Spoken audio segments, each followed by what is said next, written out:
Could you talk more about Project Ion and settlement? What does the stock market use today, and why would they need to use distributed ledger technology? The DTCC, or the Depository Trust and Clearing Corporation, they are a public infrastructure. They're not a for-profit. They clear the back-end settlement of trades between the clearinghouses and the brokers, okay? And they don't have a unified ledger across all of that to be able to trace all the stocks. So this is why, you saw when GameStop and AMC went wild and they actually oversold the stock on the brokers. They had to freeze, they had to halt trading, and then they, pulled the stock back from people because they sold like 139% of the shares. That's one of the main reasons they need distributed ledger technology in a tokenized stock market, is so that they have a full accounting mechanism across all of those counterparties that are interacting, and they don't oversell a stock, and then things happen real time. So right now, all of the clearinghouses have to front that money to the broker until they settle T+1. The next day they get it. So they have strong relationships and they're willing to front them a certain amount of credit. But if it gets over that certain amount of credit, they're like, we're done.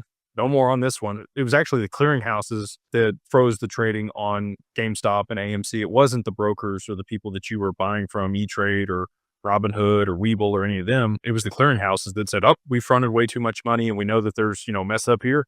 We're locking it down and we're waiting for you guys to actually send us the money and reconcile this deal, because we're out over our skis and we're not giving you any more. If they have real-time settlement on the back end of the stock market and they reconcile those trades real time, you don't have that issue. So you would actually have real-time trading for stocks. So there would never be an issue where they have to halt trading for, potential issues like that. People think you're trading a stock real time, but in reality, there's still, if you scratch a few layers deeper, it's like 1970s infrastructure back there. They did upgrade to T+1 last year on May 28th. With the option to settle real time via digital asset. Anyway, so hopefully that gives you a little bit better understanding of like what's there today, why this matters, and the situations in which it would improve functionality on the back end of the stock market. And then again, there's a unified ledger for all this stuff in the data so that there's not anything that's missed or falls through the cracks or causes problems.